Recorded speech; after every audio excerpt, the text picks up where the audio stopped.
시청자 여러분 안녕하십니까? 6월 26일 굿모닝 YTN 1부 시작합니다. 먼저 주요 뉴스 보고 오겠습니다. 본격적인 장마가 시작되면서 오늘은 전국에 비가 내리겠습니다. 제주도에 지금까지 200mm가 넘는 비가 내린 가운데 수도권에는 출근길에 장대비가 쏟아질 것으로 보입니다. 바그너 그룹의 무장 반란이 일단락됐지만 후폭풍은 이어지고 있습니다. 우크라이나 전쟁의 영향이 불가피하다는 분석이 나오는 가운데 토니 블링컨 미국 국무장관은 당분간 혼란이 지속할 것으로 내다봤습니다.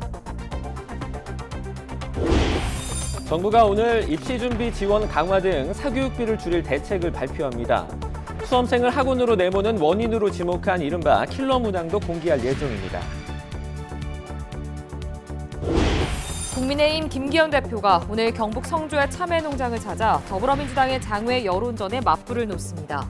더불어민주당 이재명 대표는 귀국한 경쟁자 이낙연 전 대표에게 힘을 모으자며 손을 내밀었습니다. TV조선 재승인 심사 과정에서 점수 조작에 개입한 혐의를 받는 한상혁 전 방송통신위원장을 오늘 첫 재판을 받습니다. 윤석열 대통령은 조만간 이동관 대외협력특보를 차기 방통위원장으로 지명할 전망입니다. 수원 영아 살해 친모에 대한 수사가 살인이 아닌 영아 살해로 진행되고 있습니다. 영아 살해는 집행유예가 절반에 가까울 정도로 낡은 법을 손봐야 한다는 지적이 적지 않습니다. 장마 소식으로 시작하겠습니다. 어제 제주를 시작으로 올해 첫 장맛비가 내렸습니다. 2년 만에 전국이 동시에 장마권에 들면서 오늘은 전국에 빗방울이 떨어지겠습니다. 장마 시작부터 제주 산간의 많은 곳은 300mm 이상, 남해안과 지리산 부근에도 200mm 이상의 물폭탄이 예고됐습니다. 김민경 기자의 보도입니다. 중국 남부에서 제주도를 넘어 일본 남쪽 해상까지 비구름이 동서로 길게 만들어졌습니다. 장맛비를 뿌리는 정체전선입니다. 어제 제주도에는 시간당 20mm 안팎의 비가 쏟아지면서 호우경보가 발령됐습니다. 정체전선이 제주도 부근에 위치한 데다가 정체전선 상에서 발달한 저기압이 유입되면서 따뜻하고 습한 공기가 강한 비구름을 만들었기 때문입니다. 정체전선상에 발달한 저기압이 한반도를 통과하면서 26일 오전까지 전국에 강하고 많은 비가 내릴 것으로 예상됩니다. 내일까지 제주 산간의 많은 곳은 300mm 이상, 남해안과 지리산 부근에도 200mm 이상, 중부와 충청을 포함한 내륙에도 많게는 120mm 이상 내리겠습니다. 비는 제주와 남부에는 오늘 오전까지, 중부지방은 오늘 새벽부터 오늘 오전까지 집중되겠습니다. 이후 강수대가 점차 남쪽으로 이동하면서 오늘 밤부터 내일 오전까지 다시 한번 남부지방에 집중되겠습니다. 특히 남해안과 내륙에는 시간당 40에서 60mm의 물폭탄이 쏟아질 걸로 보여 피해가 우려됩니다. 비는 내일까지 내리다 점차 그치겠지만 수요일부터 다시 정체전선이 활성화되면서 또 한 차례 강한 장맛비가 내릴 걸로 예보된 만큼 저지대와 하천 범람, 농경지 침수, 배수구 역류 등 비 피해에 대한 지속적인 호우 대비가 필요합니다. YTN 김민경입니다. 정부가 호우 대처를 위한 중앙재난안전대책본부 1단계를 오늘 새벽 3시부로 가동했습니다. 행정안전부는 어제 제주와 남부지방에서 시작된 호우특보가 오늘 새벽 충남과 전북까지 확대됨에 따라 이같이 조치하고 위기경보 수준을 관심에서 주의로 상향한다고 밝혔습니다. 중대본은 호우 피해 예방을 위해 해안가와 하천, 산사태 우려 지역 등을 중심으로 철저한 사전 통제와 대피 계도를 할 것을 관계기관에 지시했습니다. 또 반지하 주택이나 지하 주차장 등 지하 공간 침수 때에는 신속하게 대피하고 장애인 가구나 홀몸 어르신 등 거동이 불편한 취약계층에 대해선 민관이 협력해 대피를 적극 지원할 것을 강조했습니다. 장마철 침수를 예방하기 위해 정부가 전국 하수 관로를 집중 점검합니다. 환경부와 행정안전부는 오늘부터 10월 15일까지 빗물바지 막힘 집중 신고 기간을 운영합니다. 도로가 빗물바지가 쓰레기 등으로 막힌 경우 각 지자체 민원실이나 스마트폰 안전신문고 어플을 통해 신고할 수 있습니다. 가까스로 반란은 멈췄지만 푸틴 대통령의 앞날은 시계 제로 상황에 빠져들 것으로 보입니다. 토니 블링컨 미국 국무장관은 러시아의 혼란이 몇 주 더 전개될 것으로 전망하면서 푸틴 대통령의 권위가 도전받을 것으로 봤습니다. 보도에 이상순 기자입니다. 바그너 그룹 수장 프리고진이 턱 밑에서 돌아간 일요일 아침 모스크바는 평온했습니다. 하지만 현대판 차르 푸틴 대통령은 치명상을 입었습니다. 토니 블링컨 미 국무장관은 이번 반란으로 인한 혼란이 몇 주 더 전개될 것으로 봤습니다. 그러면서 그 끝은 알 수 없다고 말했습니다. We're seeing it unfold. Again, we saw the rising tensions over several months that led to this. But exactly where this goes, we don't know. But what we do know is that we've seen real cracks emerge. Again, a direct challenge to Putin's authority. 다른 전문가들도 이번 사태 이후 러시아 내부의 권력자들이 움직일 것으로 예상했습니다. Very, very strong personalistic leader of the Putin type can, with great suddenness, lose authority and power if a critical mass of elites cease to have confidence in his ability. 바닥 민심은 벌써 심상치 않습니다. 러시아 정규군은 반란군에 딱히 맞서지 않았고 일부 시민들은 철수하는 프리고진에게 환호성을 지르고 악수를 청하기까지 했습니다. 서방 측은 그러나 러시아의 급격한 혼란은 경계하고 있습니다. What the West doesn't want is complete chaos and a breakdown of law and order or civil war in Russia, because that has all sorts of potential damaging consequences, given that the country is still the largest nuclear weapons holders in the world. 이와 관련해 미국은 러시아의 핵 태세에 변화가 감지되진 않았지만 주의 깊게 지켜보고 있다고 밝혔습니다. YTN 이상순입니다. 러시아 용병기업 바그너 그룹의 무장 반란이 하루 만에 끝난 가운데 중국 외교부장과 러시아 외무차관이 중국에서 만났습니다.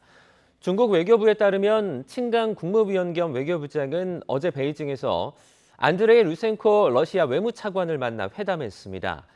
중국 외교부는 홈페이지 발표문을 통해 친 부장과 루덴코 차관이 중러 관계와 공통 관심사인 국제 지역 문제에 대한 의견을 교환했다고 밝혔습니다. 루덴코 차관의 중국 방문이 이번 무장 반란과 관련이 있는지는 확인되지 않고 있습니다. 중국은 러시아의 용병기업 바그너 그룹의 반란 사태에 대해서 러시아의 내정이라며 입장 표명을 자제했습니다. 중국 외교부 대변인은 홈페이지에 바그너 그룹 반란 사태로 대한 입장을 묻는 기자의 질문에 답변하는 형태로 올린 입장문에서 이같이 밝혔습니다. 대변인은 이어 중국은 우호적인 이웃나라이자 신시대 전면적인 전략적 협력 동반자로서 러시아가 국가의 안정을 수호하고 발전과 번영을 실현하는 것을 지지한다고 덧붙였습니다. 6.25 전쟁 73주년을 맞아 정부는 기념행사를 열고 참전 용사들을 예우했습니다. 윤석열 대통령은 강력한 힘만이 진정한 평화를 보장한다며 한미 동맹을 거듭 강조했습니다. 박석영 기자입니다. 6.25 전쟁 기념식장, 연갈색 재킷과 남색 바지를 입은 참전 용사들이 모였습니다. 정전 70주년을 맞아 정부가 새로 지급한 영웅의 제복을 차려입은 겁니다. 행사 주제는 위대한 헌신의 존경과 감사를. 불호 승격 출범한 국가보훈부가 주관한 첫 6.25 전쟁 기념식입니다. 참전 유공자와 정부, 군 주요 인사, 유엔 참전용사 후손 등 1,500여 명이 참석했고 전쟁 당시 공적이 최근에야 확인된 참전 유공자들의 유족에게 화랑 무공 훈장이 수여됐습니다. 한덕수 국무총리는 영웅들의 피와 땀, 눈물을 추켜 세우는 동시에 북한을 향해 비판의 메시지를 냈습니다. 북한은 지금도 6.25 전쟁 당시에 헛된 망상에서 깨어나지 못하고 있습니다. 윤석열 대통령은 한미 참전용사 10대 영웅 그리고 그 후손들과 함께 한미동맹 70주년 특별전을 동반 관람했습니다. 이거는 이제 미국 국적을 가지고 있는데 6.25 때 참전하셨고 강력한 힘만이 진정한 평화를 보장한다는 뜻을 분명히 하며 한미동맹의 중요성을 부각한 겁니다. 윤 대통령은 수많은 국군과 미군이 전쟁으로 전사, 부상 등의 피해를 봤다며 희생과 헌신을 잊지 말아야 한다고 말했습니다. 자유를 지키기 위해 결단, 피눈물 나는 노력, 그 위에서 피어난 따뜻한 우정을 우리는 잊지 말아야 할 것입니다. 이런 가운데 북한은 관영 매체를 통해 6.25 피값을 100배, 1000배로 받아내고 말 것이라며 적개심을 여과 없이 드러냈고 미국이 전략 자산을 한반도 주변에 배치하고 있다고 날선 반응을 보이며 남북 간 강대강 기조를 재확인했습니다. YTN 박서경입니다. 국민의힘이 수산시장 투어에 나서 후쿠시마 오염수에 대한 불안감을 잠재우고 성주 참외 농가를 방문해 이른바 괴담 피해를 부각하기로 했습니다. 민주당의 장외 여론전에 똑같이 맞불을 놓기로 한 겁니다. 박광열 기자입니다. 후쿠시마 오염수 방류 저지를 위한 총력전에 들어간 더불어민주당. 부산과 인천에서 투쟁 집회를 열거나 강릉에서 어민들을 만나는 등 장외 여론전을 펼치고 있습니다. 안전에 아무런 문제가 없다라고 우리끼리 주장하고 또 우기고 또 문제가 있다는 주장을 억압한다고 해서 과연 그 문제 자체가 사라지느냐라고 한다면 전혀 그렇지가 못한 게 현실이지 않겠습니까? 괴담 선동하지 말라던 국민의힘이 결국 민주당처럼 현장에 뛰어들기로 했습니다. 김기현 대표에 이어 원내대표단이 횟집 회식으로 포문을 열었고 이번 주부터는 의원들이 국회 상임위별로 모여 수산시장 투어에 나섭니다. 이 횟집 가기 챌린지라는 이름으로 횟집에서 식사하는 장면을 SNS에 올리는 전략도 포함됐습니다. 오염수 문제를 광우병, 사드에 이은 세 번째 민주당발 괴담으로 규정한 김기현 대표는 성주 참외 농가를 방문할 예정입니다. 성주는 한때 사드 전자파 논란으로 홍역을 치른 곳입니다.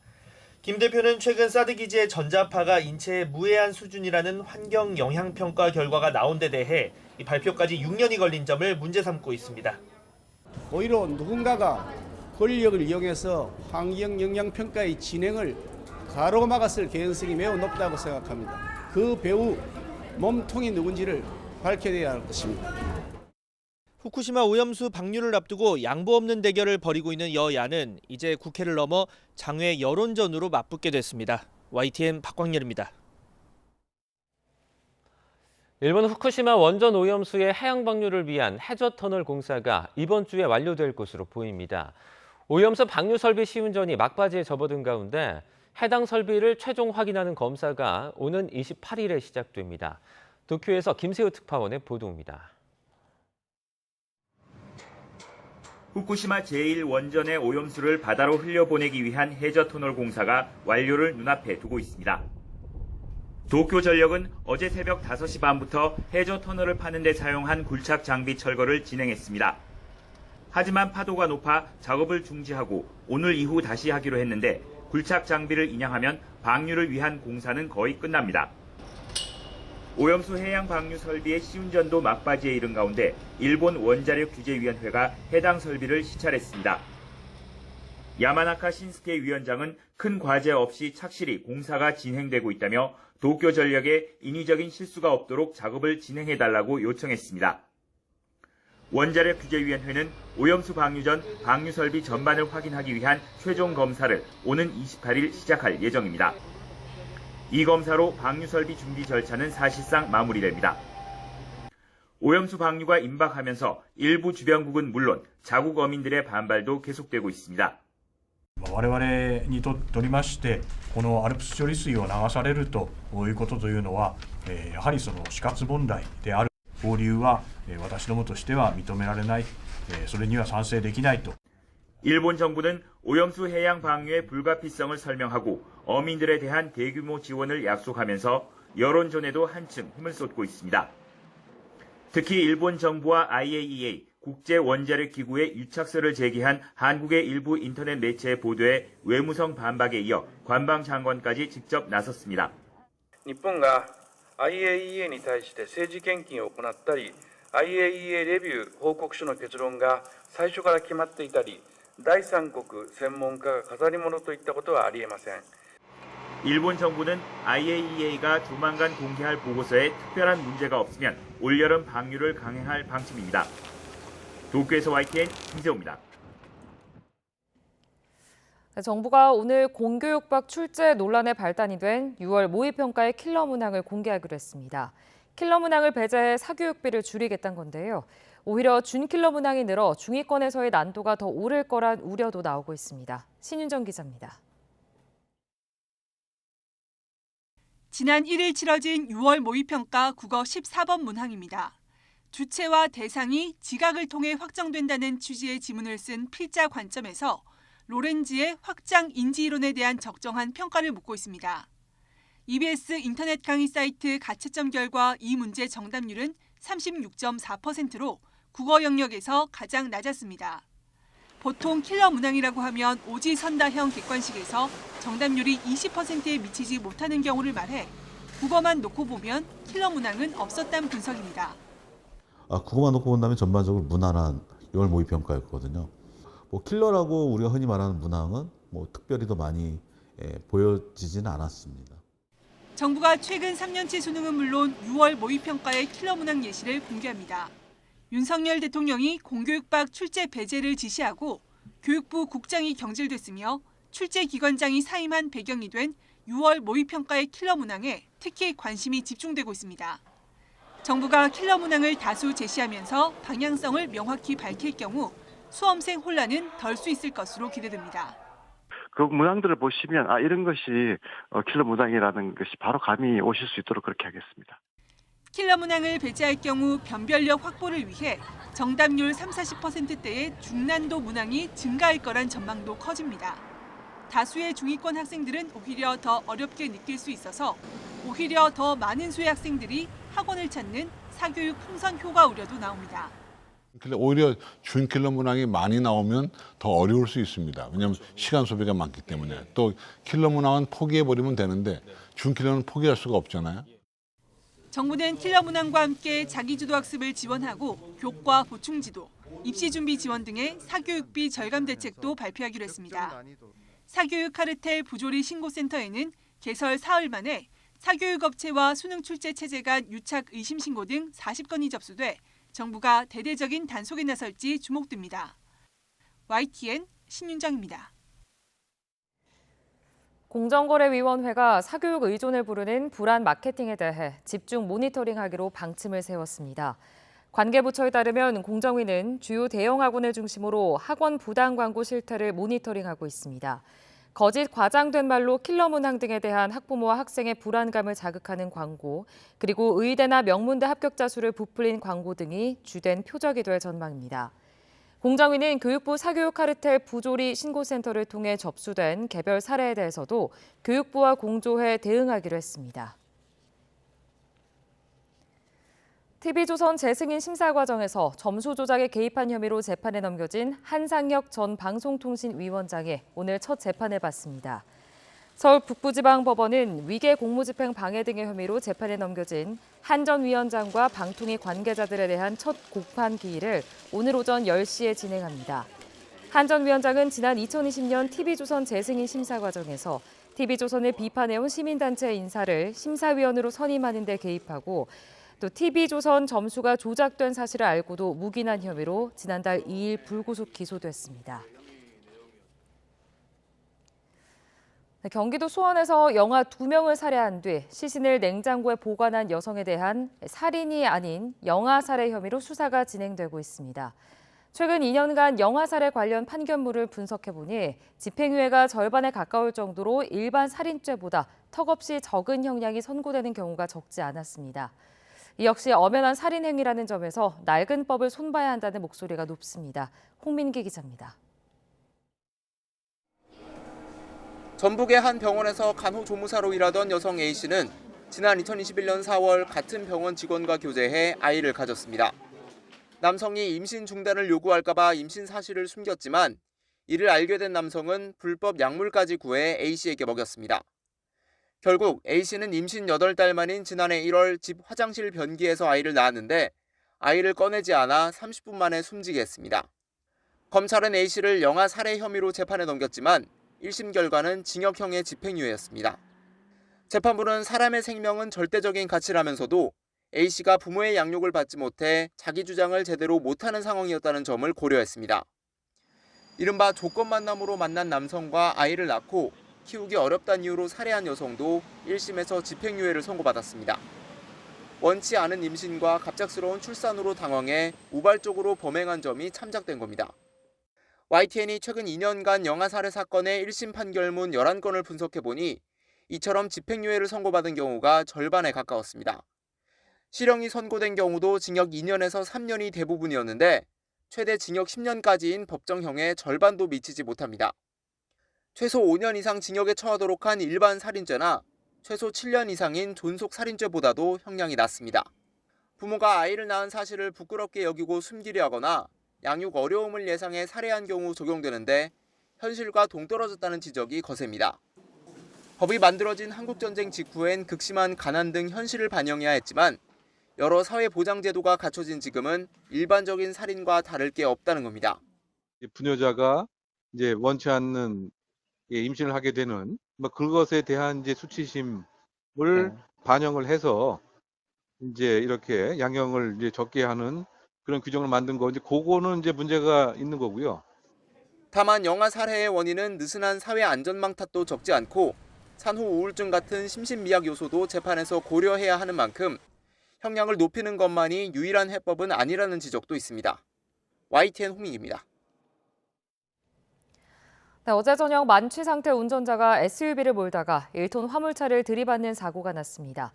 YTN이 긴박했던 당시 블랙박스 영상을 확보했는데요.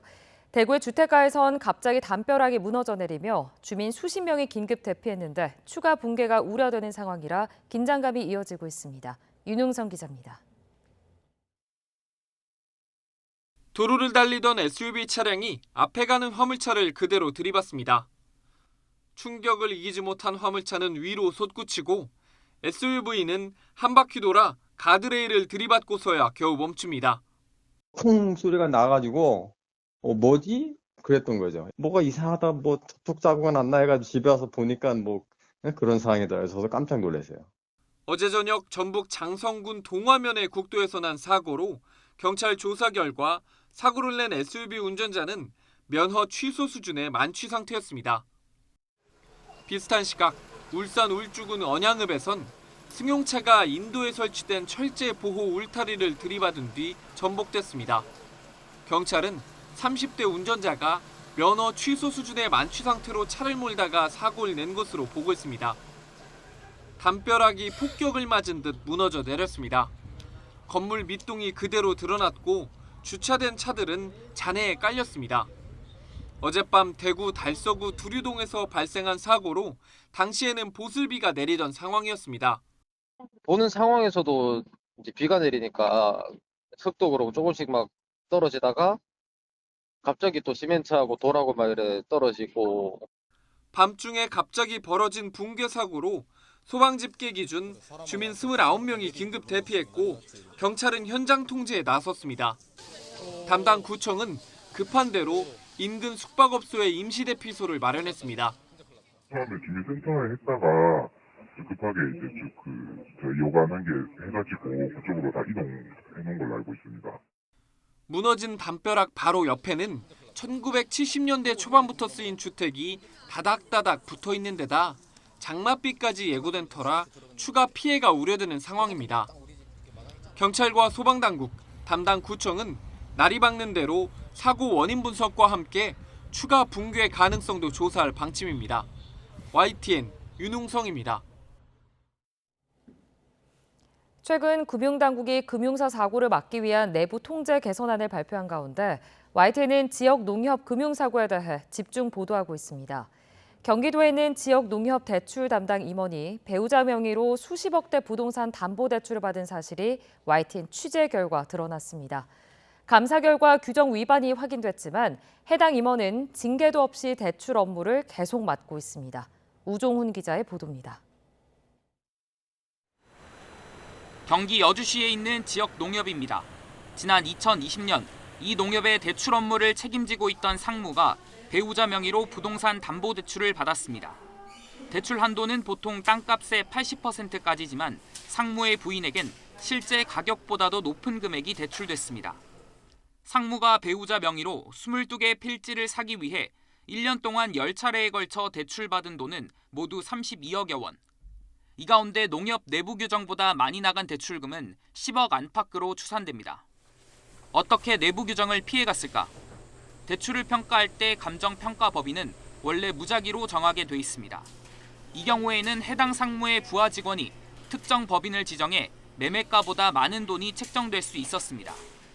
또 원래 대출금이 나가기 전 지역농협은 부동산 매매계약서를 받아야 하지만 이마저 받지 않은 것으로 확인됐습니다. 사실상 배우자 명의로 대출 담당 상무가 거액을 셀프 대출 받았다는 내부 고발로 결국 농협중앙회가 감사에 나섰습니다. 농협 경기감사국은 감사를 벌여 지역농협의 대출 심사가 부실하게 이루어졌고 실제 거래된 땅값보다 많은 대출금이 나갔다는 사실 등을 확인해 해당 상무에 대한 형사고소를 결정했습니다. 이에 대해 해당 상무는 배우자 명의로 땅을 산 건 조합원 수를 늘려 지역농협의 매출 증진을 위한 사업을 하려 했다고 주장했습니다. 뒤늦게 문제가 된 것을 알고 감사 직후에 빌린 돈을 모두 갚았다고 해명했습니다. 와이프나 저희 법인하고가 했다는 거는 순수하게 우리 농협 사업을 일으키자는 목적에 따른 게 없었고. 검찰은 배임 혐의가 있다고 보고 대출 담당 상무를 재판에 넘겼습니다. 이에 법원은 해당 상무가 재판 전에 대출금을 모두 갚아 농협이 손해를 본 것은 아니라며 지난해 11월 무죄를 선고했습니다. 다만 1심 재판부는 판결문에서 상무가 규정을 위반했다는 사실은 인정했습니다. 셀프 대출을 했던 상무는 임원에서 물러났지만 감사가 끝난 지 1년이 넘도록 별다른 징계 없이 현재도 대출 업무를 보고 있습니다. 농협중앙회 측은 남은 재판 때문에 관련 기록이 모두 검찰에 있다며 아직 징계를 미루고 있습니다. 1심 재판부의 무죄 선고에 대해 검찰은 납득할 수 없다며 항소했습니다. YTN 우종훈입니다. 최근 정부가 지원하는 저금리 서민 금융상품으로 사칭하는 불법 광고가 기승을 부리고 있습니다. 관련 피해 사례도 증가하자 금융당국도 각별한 주의가 필요하다며 소비자 경보를 발령했습니다. 엄윤주 기자입니다. 직장인들을 대상으로 하는 채무통합 안내 사이트입니다. 자금력이 부족한 근로자의 채무를 보증한다는 그럴싸한 법조항이 적혀 있는 가운데 사업 목적은 저금리 대환대출 지원입니다. 자세히 보니 금리가 시중금리를 훨씬 밑도는 3.2에서 3.5%, 마치 정부 금융지원 상품인 것처럼 오인하게 하는 문구도 여러 개입니다. 신청 방법도 이름과 연락처, 직업 등 개인정보를 입력만 하면 끝입니다. 공식 사이트인 양 보이지만 서민금융지원기관을 사칭한 불법 사이트입니다. 최근 개시된 온라인 대환대출 서비스가 큰 관심을 받으면서 이처럼 저금리 서민금융상품이라고 속이는 불법 광고가 기승을 부리고 있습니다. 이미 관련 피해 신고 상담 건수만 100건을 넘어섰고 대환대출 사칭으로 인한 전화금융사기 피해 건수도 지난해보다 2배 가까이 늘어났습니다. 팍팍한 주머니 사정에 정부 지원이 절실한 서민들의 마음을 악용한 겁니다.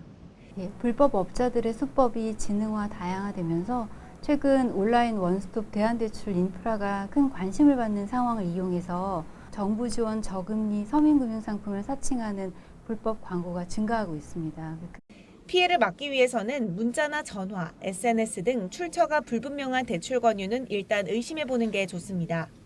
웹사이트를 통한 대출 광고인 경우 도메인 주소가 정부나 공공기관 공식 사이트인지 확인해야 합니다.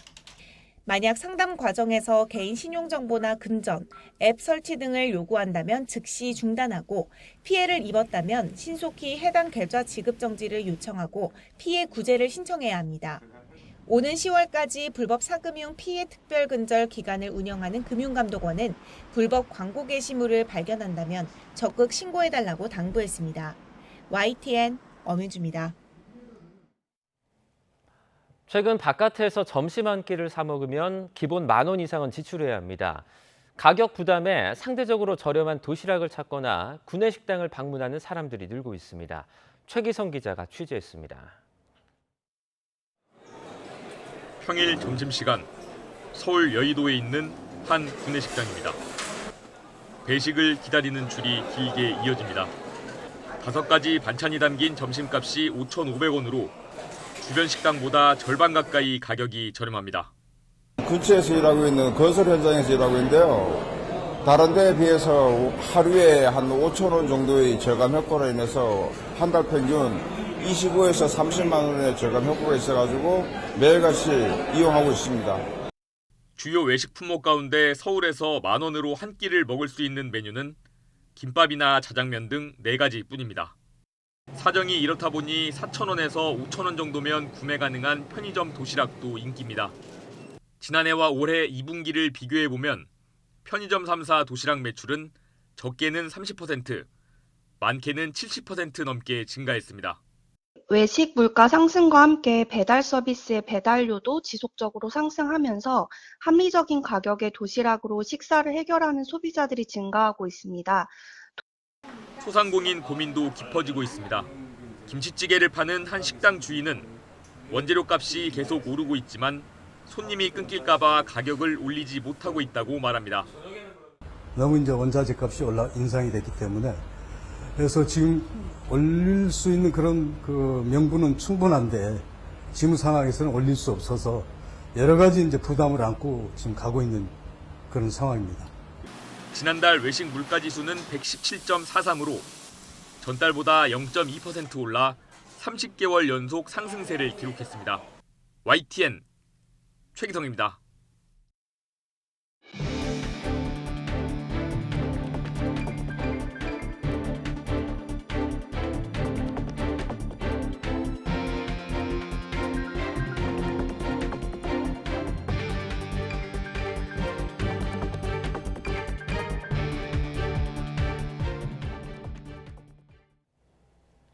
러시아 용병 기업 바그너 그룹의 쿠데타 시도가 하루 만에 마무리되면서 마쿠 사정에 관심이 쏠리고 있습니다. 전격 회군의 배경과 중재 역할에 대한 추측이 무성합니다. 보도에 김태현 기자입니다. 프리고진이 이끄는 바그너 그룹은 한숨에 러시아 남부 도시를 접수하고 수도 모스크바를 향해 진군했습니다. 푸틴 러시아 대통령이 반역에 대한 강력 대응을 경고했지만 프리고진은 북진을 이어갔습니다. 반란군은 하루 만에 800km를 내달려 모스크바 200km 앞까지 접근했고 수도 전역에 비상이 걸렸습니다. 미국과 유럽 등 각국도 만일의 사태에 대비하는 사이 전격 회군 소식이 들려왔습니다. 푸틴 대통령의 측근인 루카셴코 벨라루스 대통령이 중재에 나선 겁니다. 바그너 그룹이 회군하는 대가로 벨라루스행과 전원 불기소에 대한 타협이 이루어졌습니다. 러시아 측은 프리고진과 교분이 깊은 루카셴코가 중재를 자처했다고 확인했습니다. Дело в том, что Александр Григорьевич давно лично знаком с Пригожиным, около 20 лет. И это было его личное инициативное предложение, которое было согласовано с президентом Путиным. 프리고진이 주민들의 환호와 박수를 받으면서 점령했던 남부도시 로스토프 나도누를 떠나는 영상도 공개됐습니다. 벨라루스 대통령실은 협상안이 프리고진에게 절대적으로 유리했다고 밝혔습니다. 그러나 거침없이 진군하던 프리고진이 갑자기 태도를 바꾼 이유는 여전히 의문이 남습니다. 프리고진은 아직 벨라루스행에 대한 입장을 밝히지 않았고 그가 맹비난해온 쇼이구 국방장관 등 군 수뇌부의 거취도 미지수입니다. 용병 쿠데타가 전격 마무리된 정확한 이유와 루카셴코의 중재 역할에 대한 추측이 난무하는 상황입니다. YTN 김태현입니다. 바그너 그룹 수장 프리고진의 반란 사태가 해결된 이후 처음으로 푸틴 러시아 대통령이 국방부와 지속적으로 연락하고 있다고 밝혔습니다. 푸틴 대통령은 현지 시간 25일 국영 러시아 TV와 인터뷰에서 이같이 말하고 우크라이나에서의 특별 군사작전은 자신의 하루의 시작과 끝이라며 최우선 순위를 두고 있다고 강조했습니다. 푸틴 대통령은 또 다음 주 열리는 정례 국가안보회의에도 참석할 예정이라고 말했습니다. 토니 블링컨 미국 국무부 장관은 현지 시간 25일 러시아의 용병 기업 바그너 그룹의 반란 사태와 관련해 러시아에서 전에 없었던 균열이 나타나고 있다고 밝혔습니다. 블링컨 장관은 이날 CNN 인터뷰에서 우리는 완전한 정보가 없고 확실히 이 사태가 정확히 어떻게 전개될지를 말하기에는 너무 이르다면서 이같이 말했습니다. 정부는 오늘 사교육비 경감 대책과 함께 최근 3년치 수능과 지난 6월 모의평가에서 나온 초고난도 문항, 이른바 킬러 문항을 공개합니다. 대책에는 사교육 수요 원인별 맞춤형 대응과 함께 자기주도 학습과 입시 준비 지원 강화 방안, 유아 사교육비 절감을 위한 만 3에서 5세 교육과정 개정 추진 방안 등이 담길 전망입니다. 수험생을 학원으로 내모는 주요 원인으로 지목된 킬러 문항도 공개되는데 특히 지난 6월 모의평가의 킬러 문항도 공개돼 사실상 올해 수능 출제 기조가 구체화될 것으로 전망됩니다.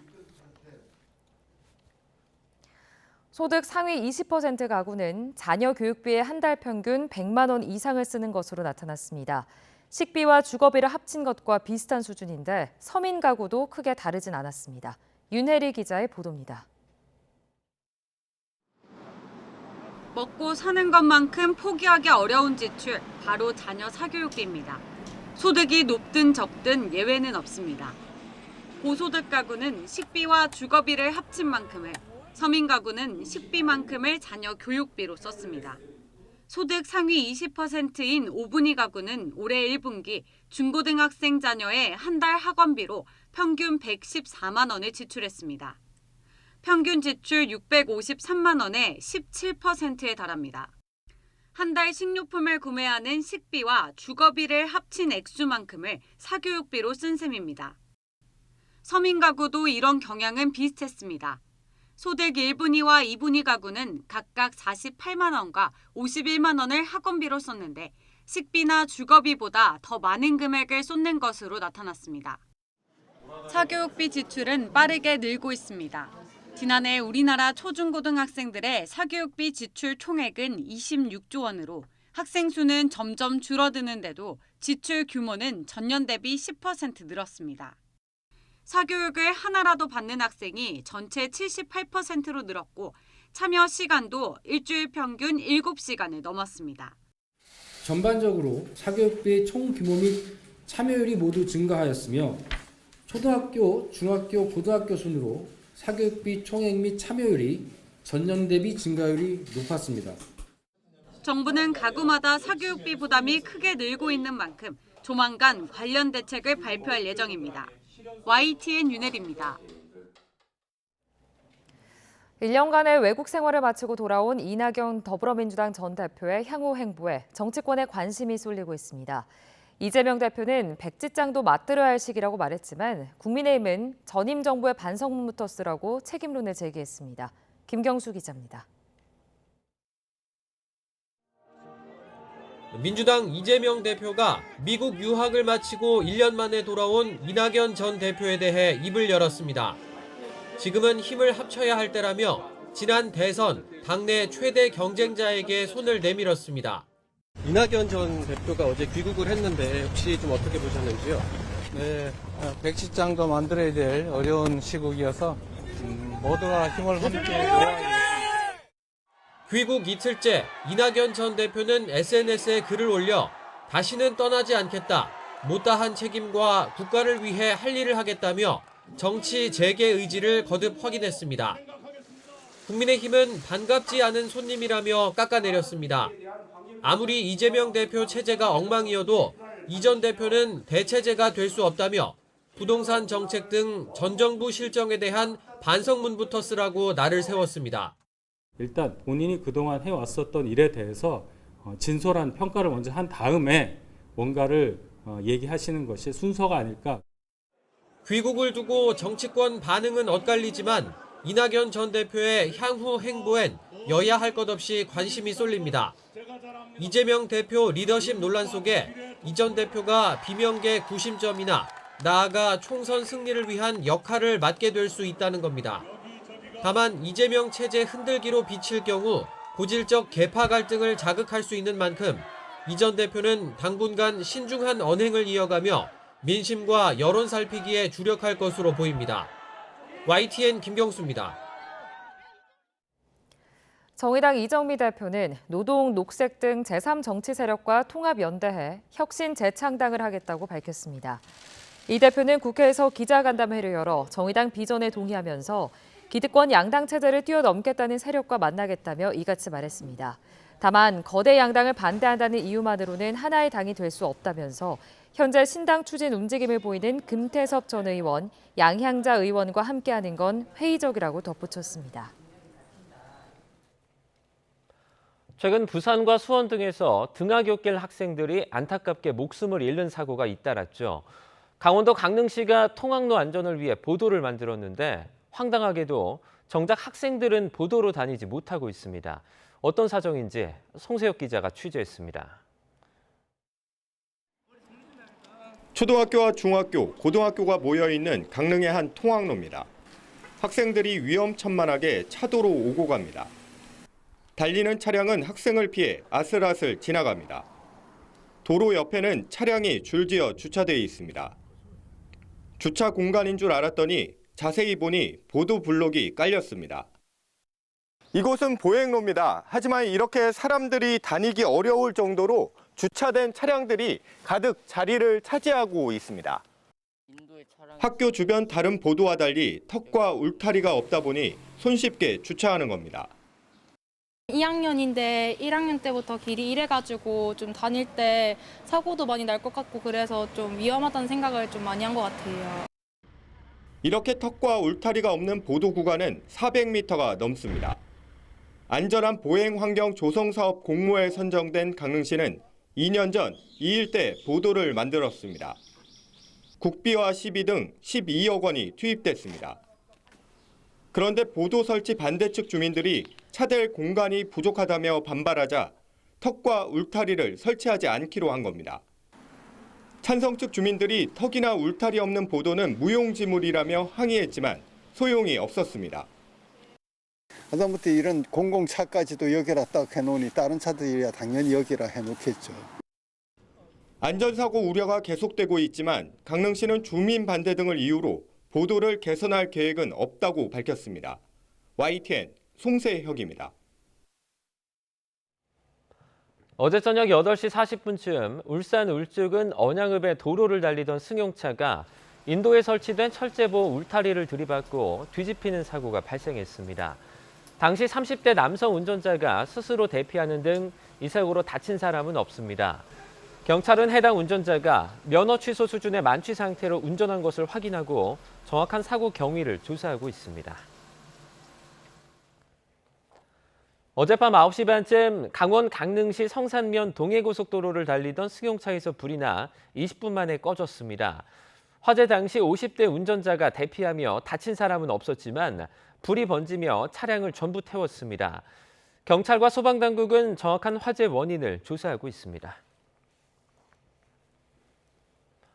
정부는 하반기 경제정책의 우선순위를 수출과 투자 활성화에 초점을 맞추고 총력을 다하기로 했습니다.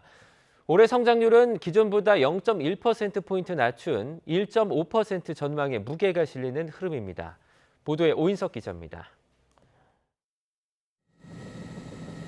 이번 달 들어 한국개발연구원 KDI가 경기 저점을 시사하는 지표들이 증가하고 있다고 분석한 데 이어 정부는 우리 경제의 하방 위험이 다소 완화되는 모습이라고 평가했습니다. 그러면서 하반기로 갈수록 경기가 회복된다는 것이 대체적인 견해라고 정부는 설명했습니다. 경기 진단이 바뀐 데는 무엇보다 수출에서 다소 개선 조짐이 나타나고 있는 영향이 큽니다. 6월 들어 20일까지 수출은 1년 전보다 5% 늘며 10개월 만에 증가를 기록했는데 정부는 수출이 올해 1월을 저점으로 점차 바닥을 다지고 있는 것으로 판단하고 있습니다. 전문가들은 하반기 IT 수출의 회복 시기와 강도가 우리 경제의 반등 흐름과 직결될 것으로 보고 있습니다.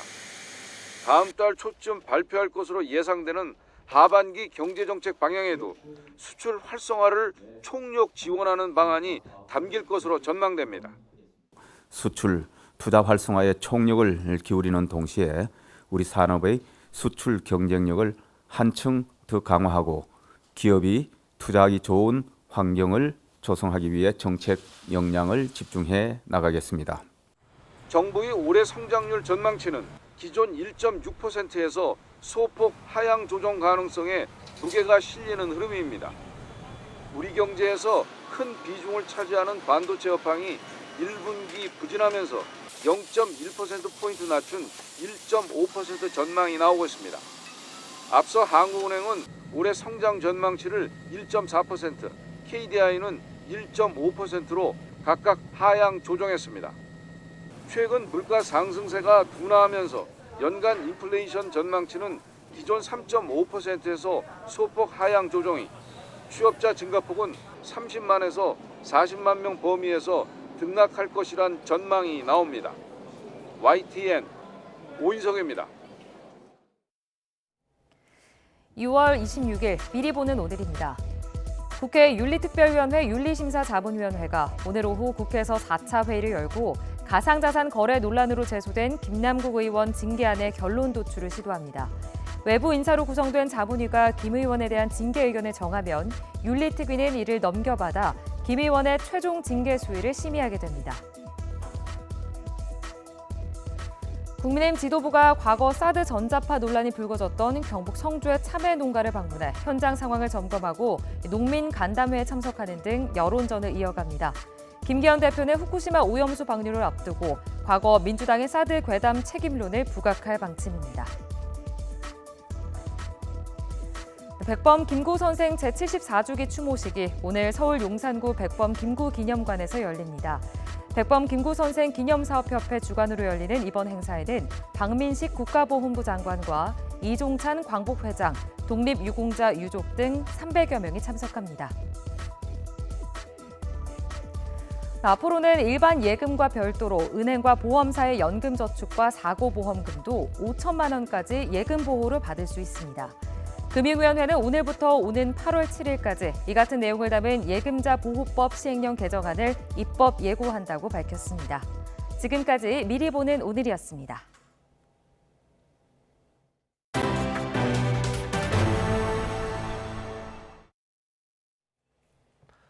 한국 남자 높이뛰기의 간판 우상혁 선수가 올해 세계 공동 1위 기록으로 전국 육상 선수권 대회 남자 높이뛰기에서 우승했습니다. 우상혁은 정선에서 열린 남자 높이뛰기 결선에서 2m 33의 기록으로 정상에 올랐습니다. 이로써 올 시즌 자신의 개인 최고 기록인 2m 32를 넘었고 주보 내리슨과 조엘 바덴의 2023년 남자 높이뛰기 세계 1위 기록인 2m 33과 어깨를 나란히 했습니다. 프로야구 2위 LG가 롯데의 실책을 틈타 대역전극을 썼습니다. 부진에 빠진 롯데는 6연속 루징 시리즈를 이어갔습니다. 프로야구 소식 이지은 기자입니다. 팽팽하게 흘러가던 LG와 롯데의 경기. 균형은 8회 말에 깨졌습니다. 신민재가 친 땅볼을 롯데 키스톤 콤비가 놓친 사이 LG가 역전에 성공했습니다. 이후 LG는 석점을 더 뽑아내며 짜릿한 역전승을 거두고 SSG를 턱 밑까지 추격했습니다. 앞에서 스트레일리 선수 공에 많이 당했기 때문에 후반 가가지고 좀 어떻게든 치고 싶다는 생각으로 집중했는데 그 집중이 더 좀 좋은 결과 있지 않았나 그렇게 생각합니다. 기세가 사라진 롯데는 충격의 6연속 루징 시리즈를 기록했습니다. 최하위 삼성은 선두 SSG를 잡고 5연패에서 벗어났습니다. 선발 뷰캐넌이 7이닝 1실점으로 호투했고 루키 류승민도 멀티히트로 활약했습니다.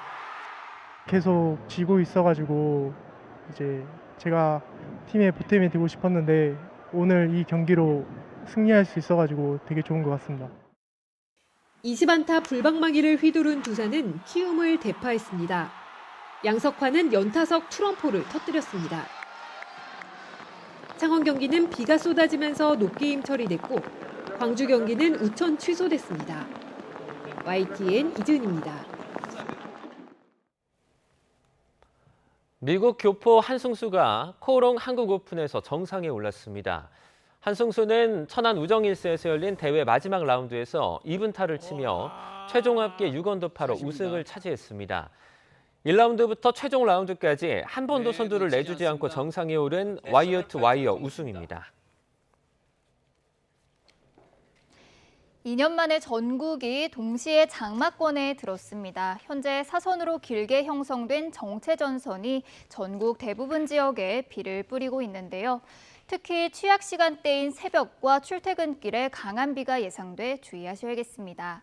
현재 충남과 호남, 경남 남해안에는 호우특보가 내려진 가운데 이 지역을 중심으로 돌풍과 벼락을 동반한 시간당 30에서 40mm의 매우 강한 비가 집중되고 있는데요. 앞으로 장마 전선이 북상하면서 서울 등 수도권에도 호우특보가 확대하겠습니다. 내일까지 제주 많은 곳에는 200mm 이상, 남부에도 많게는 120mm의 비가 내리겠고요. 서울 등 중부지방에도 최고 100mm의 많은 비가 내리겠습니다. 비는 내일 오전부터 점차 그치겠지만 주 중반에는 다시 정체전선이 활성화되겠고요. 곳곳에 또 한 차례 강한 장맛비가 내릴 전망입니다. 지금까지 날씨 정보였습니다. 굿모닝 YTN 1부 마칩니다. 네, 잠시 후 2부가 이어집니다. 시청해주신 여러분 고맙습니다.